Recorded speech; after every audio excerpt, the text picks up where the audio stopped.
Il se passe quoi là? Mais Ferreira, mais qu'est-ce que tu fais? Mais défends-toi, fais quelque chose là. Mets-lui un coup de coude. Mais Ferreira, non. Non. Mais ça va pas se terminer. Mais non. Attends, on n'a pas. C'est fini. Attends, mais qu'est-ce qui se passe là? C'est fini là?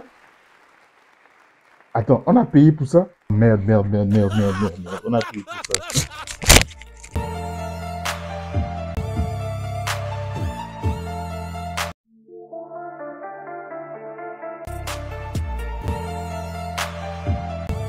Ngannou n'est pas content.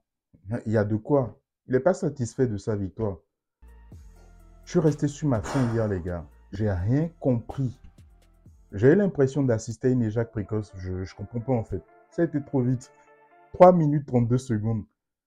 Alors qu'on les attendait depuis des mois. Regardez toute l'effervescence qu'il y a eu sur Internet, dans les médias. On a attendu ce combat tout ce temps. Et puis, en moins de 3 minutes, ça c'était fini. Non. Ngannou, il a trop abusé. Il a carrément pulvérisé Ferreira. Il n'a même pas respecté en vrai. Alors, qu'est-ce qui s'est concrètement passé hier du côté de Riyad? Parce que peut-être qu'il y en a parmi vous qui n'ont pas suivi. Et pour ceux qui ont suivi, ça va être un petit rappel. Donc, dans la vidéo d'aujourd'hui, nous allons retourner sur le combat des géants entre Ngannou et Ferreira. Puis ensemble, on va décrypter ce combat mythique. OK? Et, et ce sera après le jingle. Let's go!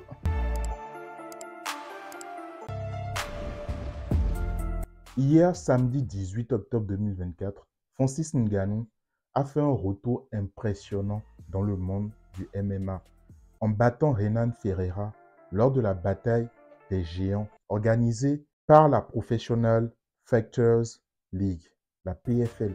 Hier en Arabie Saoudite à Riyad, c'était le feu. Le combat n'a pas duré longtemps, mais on va revenir rapidement sur quelques moments clés. Alors, Renan Ferreira, connu pour sa force et son allonge impressionnante, on a vu dans toutes les vidéos, dans ses combats, c'est quelqu'un, il est très rapide et il t'allonge en quelques secondes. Et on dirait que c'est ce qui lui est arrivé hier. C'était incroyable. Il n'a pas réussi à résister à l'attaque de Ngannou. Il a tenté de se défendre tant bien que mal en utilisant des légères prises de soumission. Légères prises de soumission que Ngannou a réussi à dégager. Il s'en est sorti, il a continué à l'attaquer. Ensuite, Ferreira a montré une grande résistance, en fait. Hein. C'est vrai qu'il essayait de... Il se protégeait la tête comme ça, il essayait de se protéger et tout. Comme vous l'avez vu en début de vidéo, il essayait de se protéger. Mais, je sais pas, il aurait pu lui mettre des coups de coude, faire quelque chose, je sais pas, faire des pompes, je sais pas. Bref, il aurait pu faire quelque chose, quoi. Mais le gars, il a rien fait. Il était là, il se protège comme ça, comme un enfant qui était battu. Donc là, il a laissé tout le champ, en fait, à Ngannou, et il s'est fait pulvériser, en fait. C'est-à-dire que Ngannou n'a pas cessé de l'attaquer, il lui mettait des attaques, ça a duré 3 minutes. Imaginez-vous, quelqu'un est sur vous, et pendant près de 3 minutes, sans tête vous asséner des coups. À un moment, vous n'arrivez même plus à protéger l'arrière, et il a terminé comme ça, en fait. Il n'a pas pu éviter cette élimination-là. Parce qu'avec tous les coups qu'il a pris, c'était chaud.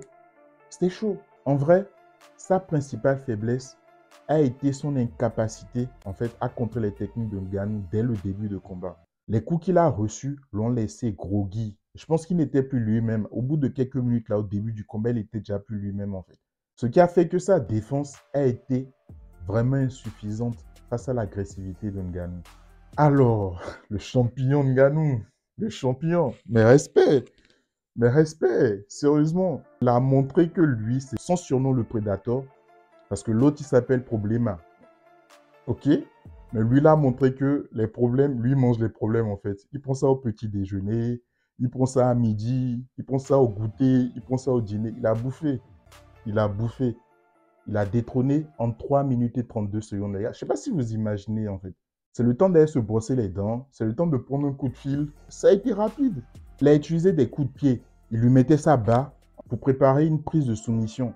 Puis rapidement, il a pris le dessus, en fait, en mettant Ferreira au sol. Et là, à ce moment-là, il a commencé à lui asséner des coups encore et encore. Vous l'avez vu en début de vidéo. Bien que Ngannou ait dominé le combat, il était évident qu'il avait besoin de temps pour retrouver son rythme après une longue absence. Parce que vous l'avez vu au départ, c'était Ferreira qui était là à faire son show. Par contre, là où Le public était en tête de le féliciter et en tête de le saluer. Je vais vous montrer l'extrait de l'interview. Ngannou ne semblait pas plus content que ça. Et vous allez découvrir pourquoi. Allez, c'est parti.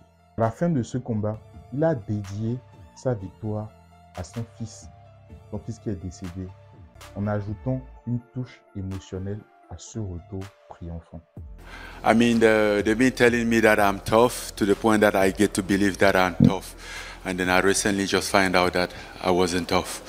I wasn't that tough, you know. Like, life can let you take an advance and think you're running away, and then it hits you really bad, like from the front. And then, you know, it's something that I never imagine. I mean, I never know how I feel. I have seen people going through it, and then I even, out of compassion, I even trying to understand like how he must feel, but never get anywhere close to how he feel exactly. He was pretty hard, you know. He was hard at any moment from the beginning to the end, but I think it's one of those things that you kind of like ask yourself, is this gonna ever be over? And you think he might never be over. You just might as well learn how to roll with it, to live with it, because in certain case I would have taken time, you know, to grieve. But how long would that take? I don't think there's enough time for me to do that. I don't think a lifetime will be enough to grieve. And so is it just about like keep going, you know? It's a new life new way of living that I have to learn. Cependant, Ngannou a rapidement retrouvé la forme et a prouvé qu'il était toujours un compétiteur de premier plan. Franchement, le retour de Ngannou dans la cage, ça fait plaisir en fait. Ça fait vraiment plaisir parce que après le match contre Fury, sincèrement, perso, j'étais un peu sur... je suis resté sur ma faim. On se rappelle tous du combat contre Fury, ainsi que la victoire discutable de Fury. Si ça ne dépendait que de moi, aujourd'hui, Ngannou aurait 19 victoires et 2 défaites. C'est-à-dire que la défaite de Fury ne compterait pas. Qu'en penses-tu? En tout cas, personnellement, malgré la beauté de tout ce match-là et des performances de Ngannou, je suis resté sur ma faim. J'ai été déçu. Je n'imagine pas ceux qui ont payé qui étaient présents. Ça a duré cet instant-là et c'était fini. Franchement, bref. En tout cas, cette nouvelle victoire va marquer un nouveau chapitre dans la carrière de Ngannou. Ça va lui permettre d'affronter des adversaires encore plus grands.